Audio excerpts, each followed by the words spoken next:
lagi hari ini sama aku. Di sini kita akan membahas tentang fikih menakah pernikahan. Oke, yang pertama akan kita bahas yaitu tentang pengertian pernikahan, dasar hukum pernikahan, macam-macam pernikahan, dan juga yang terakhir rukun dan syarat pernikahan. Oke, daripada kita lama nunggu, langsung aja.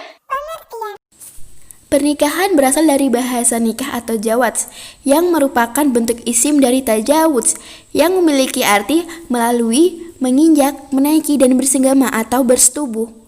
Dalam Islam, pernikahan disebut dengan akad yang mana dilakukan untuk memenuhi perintah Allah dan melaksanakan ibadah.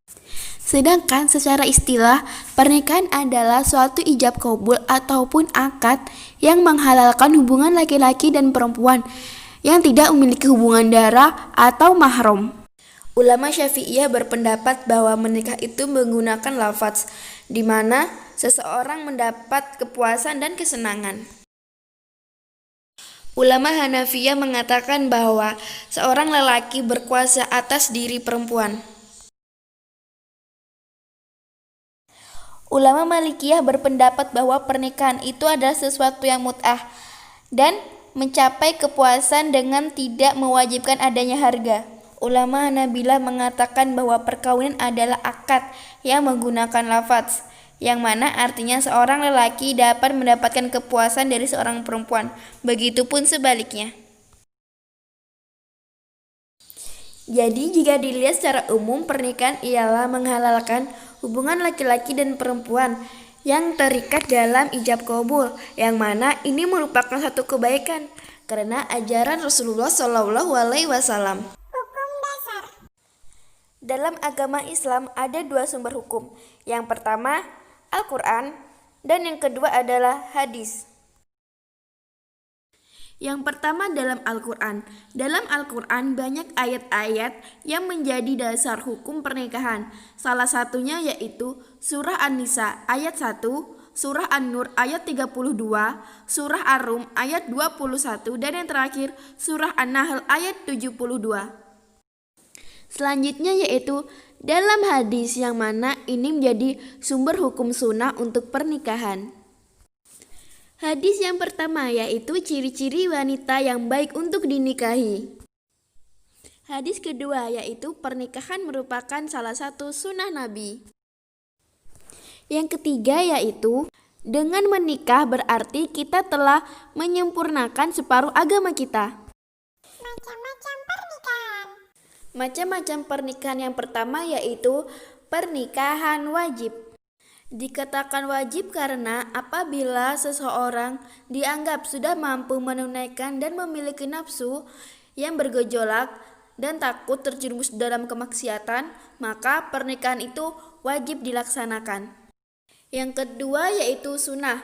Dikatakan sunnah apabila seseorang telah memiliki nafsu dan mampu untuk menikah, tetapi dia mampu menahan dirinya dari zina, maka sunnah hukumnya untuk melakukan pernikahan. Yang ketiga adalah makruh. Dikatakan makruh apabila seseorang memiliki kondisi ekonomi yang baik tetapi dia tidak memiliki nafsu, dan sebaliknya ketika ia memiliki nafsu tetapi kondisi ekonomi tidak baik sehingga membahayakan salah satu khususnya untuk wanitanya, maka hal ini menjadi makruh. Yang keempat adalah mubah, di mana apabila seseorang terdesak oleh berbagai macam alasan yang mewajibkan ia menikah ataupun karena alasan yang mengharamkan dia untuk menikah, maka hukumnya adalah mubah untuk melakukan pernikahan. Yang terakhir yaitu haram, di mana bagi lelaki yang tidak mampu mencukupi nafkah lahir dan batin kepada pasangannya dan juga nafsunya yang tidak mendesak, maka hukumnya adalah haram untuk melakukan pernikahan. Rukun dan syarat pernikahan. Rukun dan syarat ini merupakan hal-hal yang perlu kita laksanakan atau kita patuhi sebelum kita melakukan pernikahan. Yang pertama, rukun dan syarat sebagai calon suami, yaitu lelaki beragama Islam, bukan mahram dari pasangan, tidak dipaksa, dan tidak dalam beristri 4. Yang kedua yaitu syarat calon istri. Beragama Islam, perempuan tentunya tidak terikat khitbah dengan lelaki lain, bukan mahram dari calon suami, bukan seorang waria, tidak dalam ihram haji ataupun umroh, tidak dalam masa iddah, dan juga yang terakhir bukan istri orang. Yang ketiga yaitu syarat wali. Islam, bukan kafir dan juga murtad. Balik, lelaki, tidak paksaan, tidak dalam ihram haji ataupun umroh, tidak fasik, tidak cacat akal dan pikiran, dan yang terakhir merdeka. Yang kelima yaitu syarat saksi.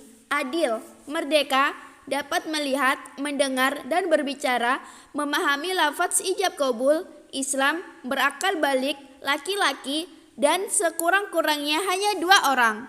Syarat akad dan nikah. Kedua orang yang melakukan akad haruslah balik. Antara ijab dan kabul tidak dapat dipisahkan. Antara ijab dan kabul harus satu tujuan. Calon mempelai wanita harus disebutkan namanya dalam ijab kabul, dan yang terakhir, di setiap yang melakukan ijab kabul dapat mendengar sebagian yang diucapkan oleh orang. Nah, gimana videonya? Seru kan? Jadi sebelum video ini berakhir, ada satu pertanyaan yang harus kita jawab. Kira-kira apa ya? Daripada kita bingung, mendingan langsung kita simak aja yuk. Izin saya ingin bertanya karena ada pertanyaan yang membingungkan. Bagaimana pendapat Anda dengan terkait pernikahan seperti uang jujuran atau uang panai? Yang mana sebagian dari mereka mematok nilai terlalu tinggi sehingga memberatkan pihak laki-laki. Sertakan dalil yang memperkuat argumentasi Anda. Oke guys, di sini aku akan bahas soal yang tadi ya. Nah, sebelum itu kalian tahu nggak siapa itu mahar? Jadi mahar itu adalah suatu harta yang diberikan oleh pihak lelaki kepada pihak perempuan, yang mana ini merupakan salah satu syarat sah pernikahan. Tetapi kita sebagai wanita muslimah tidak boleh mempersulit mahar. Karena apa? Karena sebaik-baik mahar dalam Islam yaitu tidak mempersulit pihak lelaki. Meskipun tujuan mahar itu sendiri yaitu memuliakan wanita. Kalian gak percaya? Yuk kita simak dulu potongan ayat Al-Quran dan juga hadis berikut.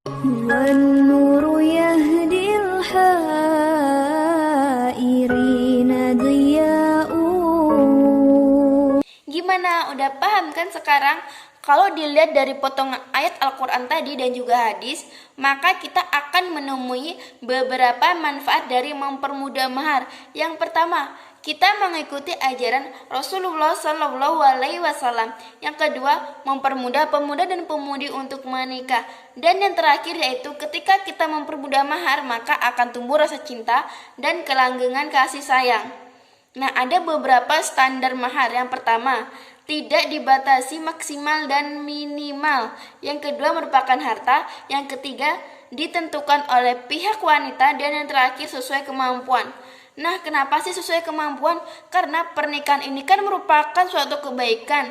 Jadi kebaikan itu nggak boleh ada paksaan ya guys. Meskipun mahar kita rendah itu nggak apa-apa, tetap sah kok. Karena apa?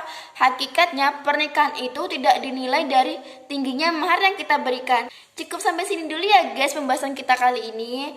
Kalau ada kesalahan ataupun kekurangan, aku minta maaf. Oke? See you next time.